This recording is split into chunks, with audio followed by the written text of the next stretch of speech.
जय हिंद। मैं क्लास 9 का मैथ पढ़ा रहा था, जिसके अंतर्गत प्रश्नावली 9.3 और इसका मैंने टोटल 8 प्रश्न कंप्लीट करा दिया है। चलिए हम लोग देखते हैं प्रश्न संख्या 9 क्या कह रहा है। ठीक है, देखिएगा। कह रहा है कि दो वृत्त दो बिंदुओं B और C पर प्रतिच्छेद करते हैं। ठीक है, देखिए दो वृत्त हैं, एक ये वाला वृत्त है और एक ये छोटा वाला वृत्त है।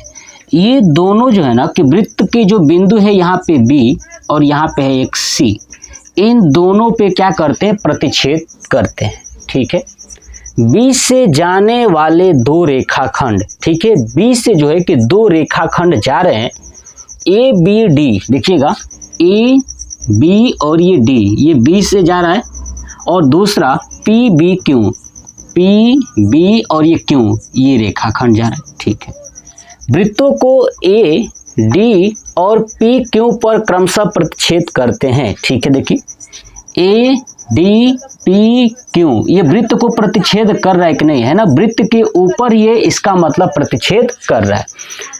तो करते हुए खींचे गए हैं, सिद्ध कीजिए ACP QCD के बराबर है।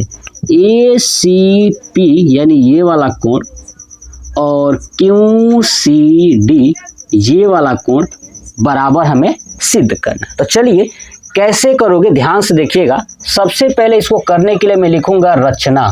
क्या करूंगा, रचना। रचना क्या करेंगे, तो हम थोड़ा सा यहाँ पे दिमाग लगाते हैं। क्या दिमाग लगाते हैं कि अगर मैं इस A और P को मिला दूं, क्या कर दूं, इस A और P को मिला दूं और इधर Q और D को मिला दूं, है ना, तो आप देखिए एक ही चाप से जो बनने वाले कोण है वृत्त पर, एक ही चाप से वृत्त के, है ना, किसी अन्य शेष पर बनने वाले जो कोण है वो क्या होते हैं, बराबर होते हैं। हम लोग पढ़े थे ना कि वृत्त के, है ना, या ऐसे कहें कि चाप से, है ना, वृत्त के शेष भाग पर बनने वाले जो कोण होते हैं वो बराबर होते हैं। तो ये जो अगर आप देखोगे चाप हो गया, तो इधर कोण ये क्या है, इसी पर, इसी A और P पर ये कोण C बन रहा है, और इधर से देखोगे तो ये वाला बन रहा है B। बताइए सही है कि नहीं, ये वाला बन रहा है। देखिए यहाँ से A से गया है B तक और यहाँ से P, ऐसे बना है ये वाला कोण, और ऐसे यहाँ से A से गया है C और C से P, ये वाला कोण, ये दोनों कोण क्या होंगे, बराबर होंगे। सेम ऐसे ही इसी तरह Q और D वाला, तो Q और D वाला ये जो कोण C है ना, ये देखिए QCD बना है इस पे ना, ऐसे ही QBD और ये वाला कोण, ये दोनों क्या होंगे, बराबर होंगे। तो बस अब आप ध्यान से देखिए, रचना में क्या लिखूंगा कि AP तथा QD खींचने पर अब खींचोगे तो ये दोनों क्या होंगे, जीवा होंगे। ठीक है, और ये क्या हो गया, एक लघु चाप हो गया, ये वाला क्या हो गया, एक लघु चाप हो गया। तो मैंने क्या बताया कि एक ही चाप, ठीक है, या चाप से वृत्त के किसी शेष भाग पर बनाया गया कोण क्या होता है, बराबर होता है। तो देखिएगा आप ध्यान से, यानी कोण C और कोण B क्या हो जाएंगे, बराबर हो जाएंगे। तो अब क्या लिखूंगा, देखिए ये तो मैंने मिला दिया। अब मिलाने के बाद क्या लिखूंगा कि यहाँ पर लिख देता हूं कि एक ही चाप से वृत्त के शेष भाग पर बना कोण बराबर होता है ना, बराबर होता है। ठीक है, अब एक ही चाप, तो अब क्या लिखूंगा, चाप कौन सा है, AP वाला है ना, ये वाला। ठीक है, तो अब यहाँ पे चाप का मतलब ये जीवा हो गया और ये वाला चाप हो गया। ठीक है, तो अब लिखूंगा जीवा AP से, है ना, किससे, AP से, तो ये कोण C और कोण B क्या होंगे, बराबर। तो ACP यानी कोण ACP बराबर, ऐसे ही ABP कोण ABP, ये क्या हो जाएंगे, बराबर। इसको मान लूंगा समीकरण 1। ऐसे ही जीवा, अब दूसरा वाला देखिए, उधर जीवा कौन सा लीजिए, क्यू डी से, क्यू डी से, तो उसमें क्या होगा देखिएगा कि क्यू सी डी बराबर, उसके बाद आपका ये तो क्यू बी डी, कोण क्यू बी डी, ये मान लेता हूं समीकरण 2। ये हो गया हमारा समीकरण 1 और समीकरण 2 हमारा उससे बन गया। अब आप थोड़ा सा दिमाग लगाइए, हमको प्रूफ करना है कि ये वाला और ये वाला क्या होंगे, बराबर होंगे, यही तो सिद्ध करना था। ठीक है, ये सिद्ध करना है कि ए सी पी बराबर क्यू सी डी, ए सी पी।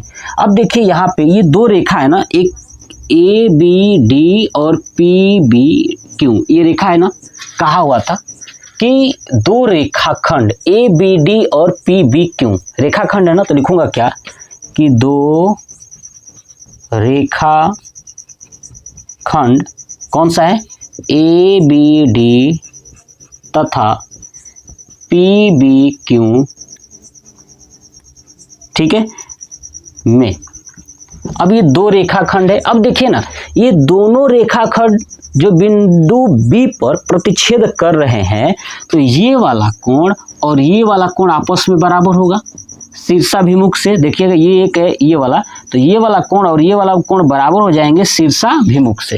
ठीक है, तो ये दो रेखाखंड है ना, इन दोनों रेखाखंड जो कि जहाँ पे कट करें वो बिंदु बी है, तो ये सीधा है और ये भी सीधा है, तो ये वाला कोण और ये वाला कोण क्या होंगे, बराबर होंगे। मतलब कि ए बी पी है ना, कोण ए बी पी बराबर कोण B Q Q B D, ये बराबर हो जाएंगे। क्यों बराबर होंगे, तो आगे लिख देता हूं, शीर्षाभिमुख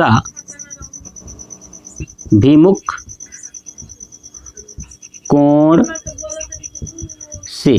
ये बात आपको जानना सबसे ज़्यादा जरूरी है कि कहाँ कहाँ से कौन बराबर हो रहा है। अब ये बराबर हो गया, अब देखिए ये वाला और ये वाला कोण क्या होंगे, बराबर होंगे। और जब ये दोनों कोण बराबर हो गए तो यहाँ पे इसको मान लेता हूँ समीकरण 3। अब समझिए ध्यान से, ये वाला इसके बराबर था, ये वाला इसके बराबर था, आई बात समझ में। ठीक है, और ये दोनों जब बराबर हो गए, जब ये इसके बराबर था, ये दोनों जब बराबर हो गए, तो इसका मतलब सब आपस में क्या हो जाएंगे, बराबर हो जाएंगे। यानी कह सकता हूं कि समीकरण 1, 2 व 3 से, अब देखिएगा ध्यान से, क्यू बी डी के जगह पे क्या हो जाएगा, ए बी पी यहाँ पे हो जाएगा। ठीक है, देखिए क्यू बी डी है, तो इसके जगह पे देखिए ना 2 और 3 से, चलिए टुकड़े में करके आपको दिखा देता हूँ, डायरेक्ट आपको समझ में ना आए तो टुकड़े में करिए। समीकरण 2 और 3 से लिखूंगा क्या कि समीकरण 2 व 3 से, थोड़ा सा लॉजिक देखिएगा, समझिएगा। देखिए ये 3 है और ये 2 है, ये क्यू बी डी दोनों में बराबर है, इसका मतलब क्यू सी पी और ए बी पी क्या हो जाएंगे, बराबर हो जाएंगे ना, क्यू सी पी और ये ए बी पी बराबर हो जाएंगे। ठीक है, तो 2 और 3 से, यानी कह सकता हूँ कोण क्यू सी पी बराबर कोण ए बी पी हो जाएगा, ये बराबर हो गया। अब इसको मान लेता हूँ समीकरण 4।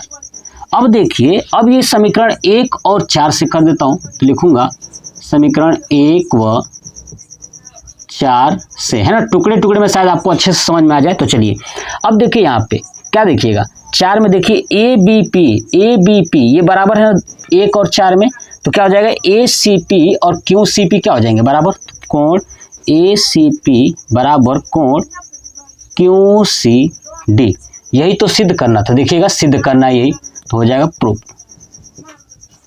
लेकिन इसको सिद्ध करने के लिए आपको ये बातें समझना पड़ेगा। ठीक है, तो आप इसका स्क्रीनशॉट ले लीजिए। ठीक है, प्रश्न संख्या 9 भी कंप्लीट हो गया। आप कमेंट बॉक्स में कमेंट करके बताइएगा कि आपको ये प्रश्न कैसा लगा। जय हिंद।